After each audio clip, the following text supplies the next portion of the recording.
সালমান যাও যাও, পারলে মক্কায় যায়া সেই নবীকে খুঁজা নাও, সেই নবীকে খুঁজে নাও। সালমান ফার্সি বলে খুঁজি তো নিব, কিন্তু নবীজিকে চেনার যে আলামত আছে, তিনটা আলামত আমাকে বইলা দেন। খ্রিস্টান পাদ্রী বলে 1 নাম্বার আলামত হলো তুমি তাকে কিছু সৎকার মাল দিবা। কি দিবা? সৎকা। সৎকা যদি সেই সৎকার মাল খায় তাহলে বুঝবা সে সত্য নবী, কারণ নবীদের জন্য সৎকা খাওয়া হারাম। সৎকা খাওয়া। দ্বিতীয় নাম্বার, তুমি তাকে কিছু হাদিয়া দিবা। হাদিয়া যদি হাদিয়া গ্রহণ করে তাহলে বুঝবা সে সত্য নবী, কারণ নবীদের জন্য হাদিয়া খাওয়া হালাল। হাদিয়া খাওয়া হালাল। 3 নাম্বারে তাকে চিনার একটা আলামত হলো তার ডান বাহুর মধ্যে একটা গোস্তের টুকরা আছে। কি আছে? ওই গোস্তের টুকরার মধ্যে একটা মোহরে খতমে নবুয়ত লেখা আছে, লা ইলাহা ইল্লাল্লাহ। সুবহানাল্লাহ বলেন। এই চিহ্নটা দেখা তুমি চিনা নিবা। যদি এই 3টা আলামত তার মধ্যে পাও, আর কোনো সন্দেহ নাই তিনি হলেন সত্য নবী। সুবহানাল্লাহ বলেন। এবার খ্রিস্টান পাদ্রীকে সালমান প্রশ্ন করে, তাহলে আমি মক্কায় কিভাবে যাব? ও সালমান, তুমি মক্কায় যদি যাইতে চাও, সরাসরি পারস্য থেকে মক্কায় যেতে পারবা না, তোমাকে পারস্য থেকে চলে যেতে হবে সিরিয়ায়। কোথায়? সিরিয়ার রাজধানী দামেস্কে। প্রতি বছর আরবের বণিকরা ব্যবসা করার জন্য সিরিয়ায় আসে। যদি পারো ওই বণিক কাফেলার সঙ্গী হয়ে মক্কায় চলে যেও। সালমান ফার্সি বাড়িতে আসলো। আইসা মা বাবার কাছে বিদায় নিয়া অর্থবিত্ত যা ছিল গাট্টি বস্তা বাইন্দা সিরিয়ার উদ্দেশ্যে রওনা হয়ে গেল। সালমান ফার্সির মা ছাড়তে চায় না, বাবা ছাড়তে চায় না, আত্মীয় স্বজনরাও ছাড়তে চায় না। সালমান ফার্সি বলে, মা বাধা দিও না, বাবা বাধা দিও না, আত্মীয় স্বজন তোমরা বাধা দিও না। আমি সালমান 3টা ধর্ম পালন করছি, 3টা ধর্ম পালন করে আমি শান্তি পাই নাই। আমি একটা সত্য ধর্মের সন্ধান পেয়েছি, আর ওই সত্য ধর্মের নবী হলেন নবী মুহাম্মদ সাল্লাল্লাহু আলাইহি ওয়াসাল্লাম। আল্লাহু আকবার। ওই নবীকে আমি খুঁজে বের করব। ওই নবীকে খুঁজে বের করে আমি তার হাতে হাত রেখে কালেমা পড়ে মুসলমান হয়ে যাব। এই কথা বলে সালমান ফার্সি রোম পারস্য থেকে রওনা হয়ে গেলেন সিরিয়ার উদ্দেশ্যে। কোথায়? এবার সিরিয়ার রাজধানী দামেস্কে যায়া তিনি খুঁজতেছেন কোন জায়গায় আরব বণিকেরা কোথায় তাদের তাবু গাড়ছে। সিরিয়ার মানুষদেরকে জিজ্ঞেস করে, এ ভাই, আমি পারস্য থেকে আসছি, আমি মক্কায় যাব, তোমাদের দেশে নাকি আরব ব্যবসায়ীরা ব্যবসা করার জন্য আসে, কোন জায়গায় তাদের তাবু? বলে, সালমান ওইখানে যাও, যায় দেখো আরব বণিকদের তাবু গাড়া আছে। সালমান ফার্সি দৌড়ায়া চলে গেলেন। সালমান ফার্সি দেখতে শুনতে ছিলেন সুদর্শন একজন যুবক। সুদর্শন একজন, এত সুন্দর ছিলেন, এত সুন্দর চেহারার অধিকারী ছিলেন সালমান ফার্সি। আরব বণিকদের কাছে যায় বলে, আরব ব্যবসায়ীরা শোনো,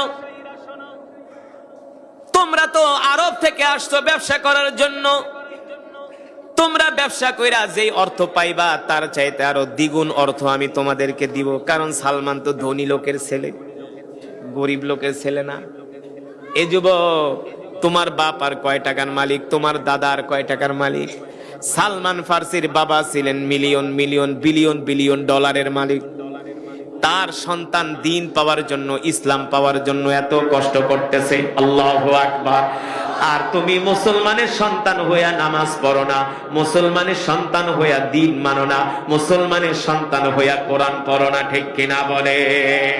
তোমার মতো কপাল পোড়া হতভাগা এই পৃথিবীর জমিনে আর হইতে পারে না। মুসলমান হইয়াও তুমি দিন মানো না, ইসলাম মানো না। আর সালমান ফার্সি একজন খ্রিস্টান হইয়া তিনি ইসলাম পাওয়ার জন্য কত কষ্ট করতেছেন। আর তুমি মুসলমানের সন্তান হইয়া সারাদিন খাও গাঞ্জা, খাও বিড়ি, খাও সিগারেট, করো আকাম কোকাম, কথা বলে ইসলাম মানো না। খ্রিস্টান সালমান ফার্সি আরব ব্যবসায়ীদেরকে বলে, বেটা কয় টাকা লাগবে বল, ব্যবসা করে আর কয় টাকা পাবি, তার চাইতে দ্বিগুণ অর্থ আমি তোদেরকে দিব, আমাকে আরবে নিয়ে চল, মক্কায় নিয়ে চল।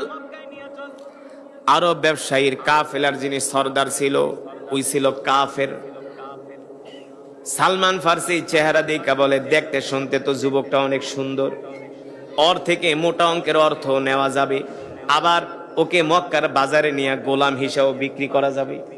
ওর মনের ভিতরে শয়তানি কয়, ঠিক আছে যুবক, আসো, আমাদেরকে এই পরিমাণ অর্থ দিবা।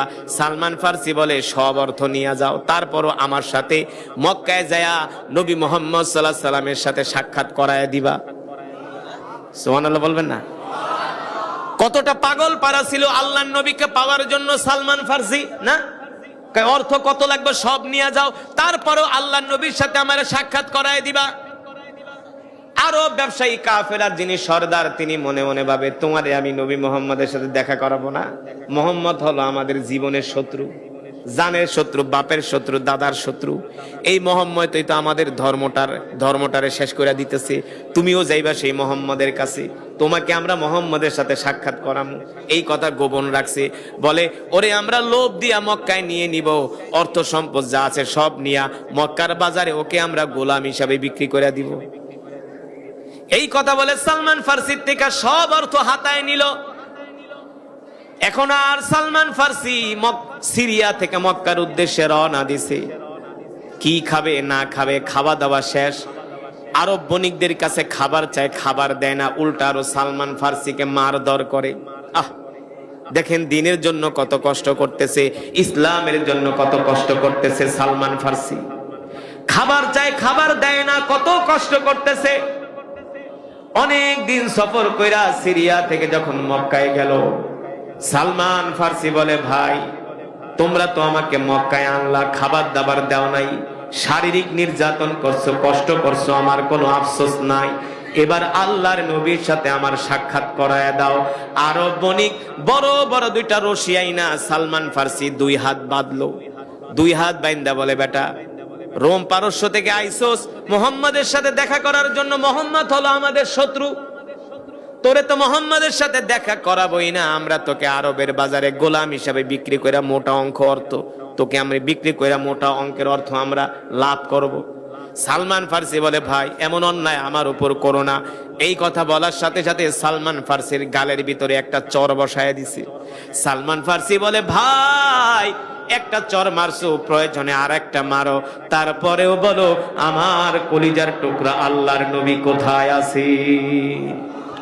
বলো আল্লাহর নবী কোথায় আছে? বলে, যুবক আর একটা কথা বললে তোকে আরো পিটানো হবে।